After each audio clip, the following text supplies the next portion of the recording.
How do you like Mexico? Seems a very big and interesting place. Yes.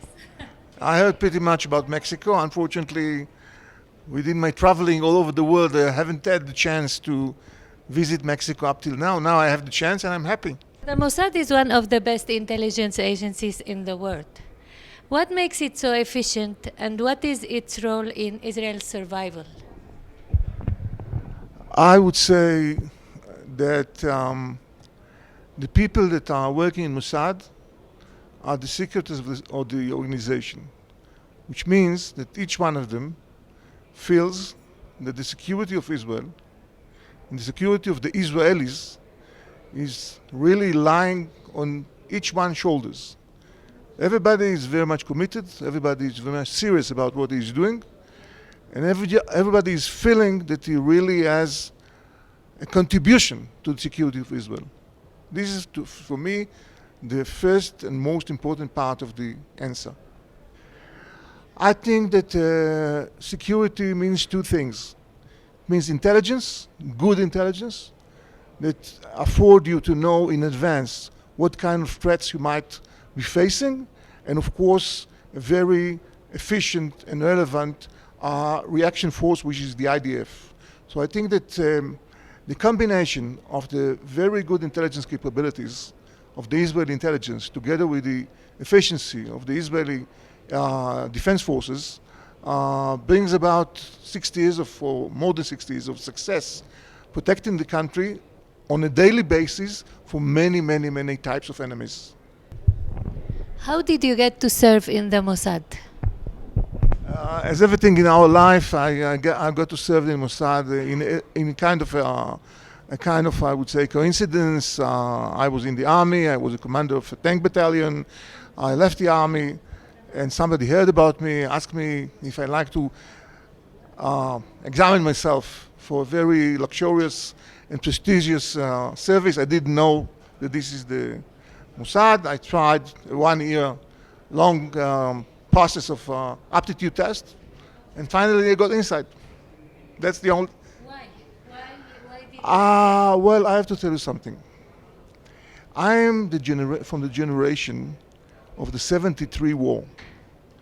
In the 73 war, Israel experienced a very dramatic and I would say painful experience of lack of intelligence, a lack and a wrong intelligence estimation.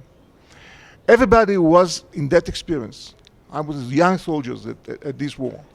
But everybody, soldiers, officers, citizens, felt that something like that should never happen again.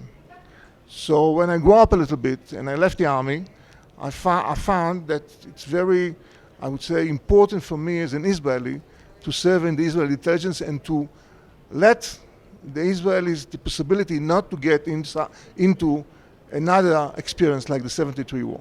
Talking about intelligence and wars, now there is a lot of talk about the Gaza war and the role of the Prime Minister and of Benjamin Netanyahu, that he could avoid it, he could not. What do you think?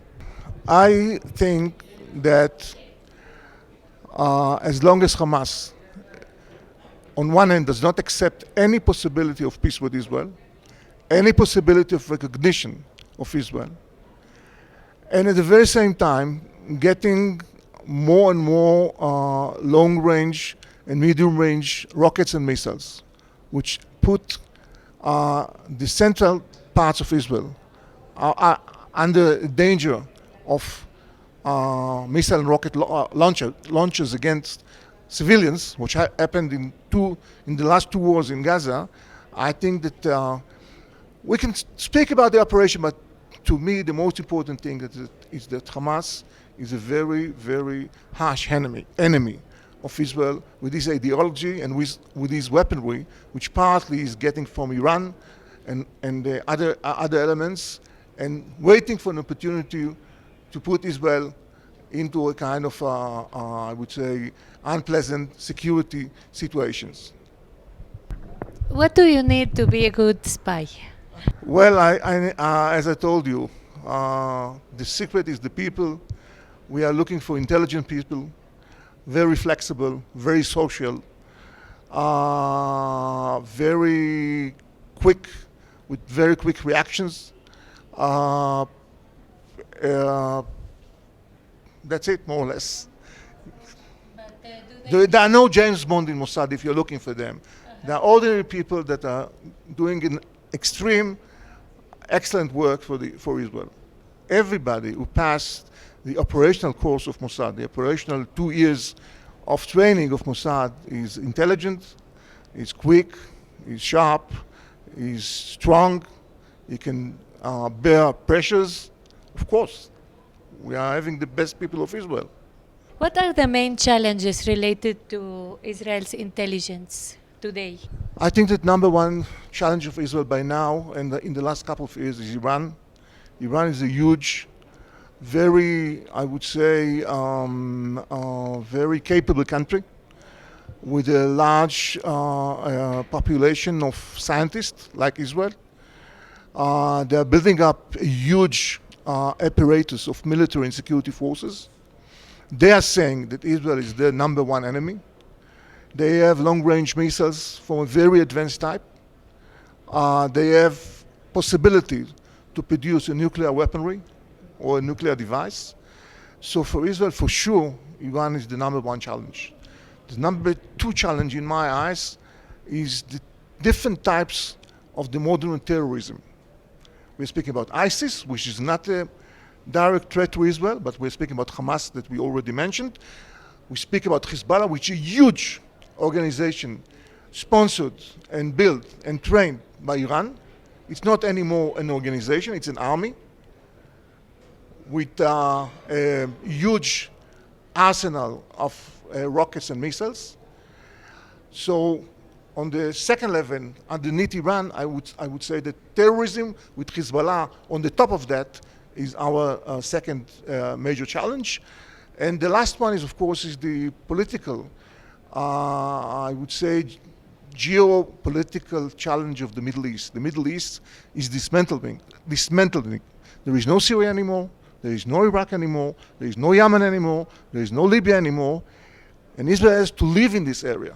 And of course, we have to understand what is going on around us and to find a way that we can propose the world to help the Middle East to restabilize itself again. This is the subject of your conference today. You are talking about terrorism, and then another one about cyber terrorism. What can you tell us about? It started in Israel, but nobody cared, no? And now it is all over. What can Israel offer to the world in terms of terrorism based on its experience? If I understand correctly the question, I would say that first and foremost today, there is no anymore division between the front and the back. Everything is in front, everything is in the back, because the terrorist organizations are using cyber for many purposes, starting for intelligence, ending with communication. And Israel is offering two main areas, because we do not have time to speak about all the things. I put it in a general way. Israel is very good in cybersecurity, how to protect yourself from possible penetration of your enemy. And Israel is very good in cyber intelligence, which is mean how to use the modern media and the modern social networking and all these kind of things in order to collect information which is relevant for you. So Israel is offering cyber intelligence and Israel is offering cybersecurity at the very same time, based on a day-to-day real experience. We are not speaking about theories, we are speaking about real experience. Are there any secrets left for intelligence to find, or everything is on the internet? Because it seems everything is on the internet. Well, I would say that it is correct that today 80% of the information that you're looking for is one way or another, either on the internet or in the cellular networking, which is you get to the cellular networking through the internet or vice versa. Like you get to a Of course, of course. So what I'm saying is, yes, it's 80%, but there's still 20% of old classical methodologies of collection that you need to 20% more or less that you need to operate in order to know, as for example, let us assume that the Iranians might go for a bomb. I think that they won't, I would say, store the information or mobilize the information on the internet. They would do it in other different methodologies, and there we should wait. Because you already attacked them with Stuxnet. Oh, I don't know what is Stuxnet. I'm sorry. I believe that Iran, as many other countries, as Syria at the time, and Iraq at the time, when a country is running a real classified, very sensitive project, they would be very, very, I would say, sensitive about the way that they store the information and keep the information. And there you need other methodologies of collections in order to know what your enemy is doing. Internet is not enough. It's much. It's very serious today. You need to be there, but it's not enough. You still need the spy with the invisible ink and. I don't like the word, but I would say that the word spy. I would say that you still need other collection methodologies that would enable you to know exactly what is going on the other side. Like what? Like methodologies. After the Iran deal and the clashes between Netanyahu and Obama, some people express their doubts about sharing information with Israel with the United States. What do you think? I think that no matter who is the president of the United States, the intelligence community of the US and the intelligence community of Israel are very, very, very important partners for each other. Israel for the Americans for Israel, and you should keep it as strong as possible. What do you think of the new Trump administration? I think that it's still very new, and I think that we have to learn what's going on in Washington. I think that some of the people, as General McMaster, the guy that is now the National Security Advisor, are very serious people with a lot of security background. State Department is a very important organ in the U.S. administration. General Mattis, the Minister of Defense, are all very respected, full of experienced people. And I think that we should get into connection with them as with all other former administrations. Politically speaking, about Netanyahu vis-a-vis Trump, question of the future of politics of Israel, it should be built. It should be built. It's complex. Middle East is a very complex area. Can you share with us one of the hardest things you had to do when you were in the Mossad? The hardest thing is to be away from your home and family for a long time. That was the hardest thing. For a long time, and you don't know, from some cases, when you come back, and it's hard for you, hard for the families. All the other things were one big, very, very, I would say, satisfactory experience for me.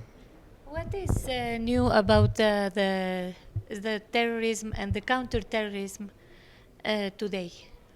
What is new, like compared to 10 years ago? What is new is that we have a couple of new phenomena. Middle East, as we said, is dismantling. There is an immigration from the yellow world to the US and Europe, from the Arabic world to Europe mainly, and to the US, from South America and Central America to the US. Immigration is a very fertile ground for recruitment of terrorists, because there are always frustrated people there. And easy to recruit people that when they get to the new place, they don't necessarily see the positive side of the new place, but in many cases they see the negative side, because to be an immigrant on the first generation is a very, very difficult experience in some cases. So on one hand, the world likes to be very democratic, and to allow a very high level of freedom rights and all these things. On the other hand, you have to control these kind of movements, because very few of them are terrorists. And this is the big challenge, how you do it. How you keep democracy on one hand and freedom of rights, and at the very same time you fight terrorism and protect people, because people are being killed, as in France, as in Germany, as in other places, and as in Israel. It's a very big challenge and complex one. What about Mexico? Of course, you monitor the whole world for radical Islamism. Is there radical Islamism in Mexico? To be very frank with you, I'm an expert for Islamic terrorism. I'm less expert for, let us say, South American, Central American terrorism. Islamic terrorism is everywhere. It's using every path which is possible. Islamic terrorism is very much cooperating with drug traffics. So whenever you see drug traffics, you need to be sure that there are no connection between drug traffickers and terrorists. So in that respect, Mexico is a very important country because it's bordering the US. And it's bordering the US, and I think that organizations that like to be active in the US might think about Mexico as a kind of, I would say, a place from which they can get into the US. So I don't know much about that. I know much more about Europe and the Middle East, but I think that it should be taken into consideration.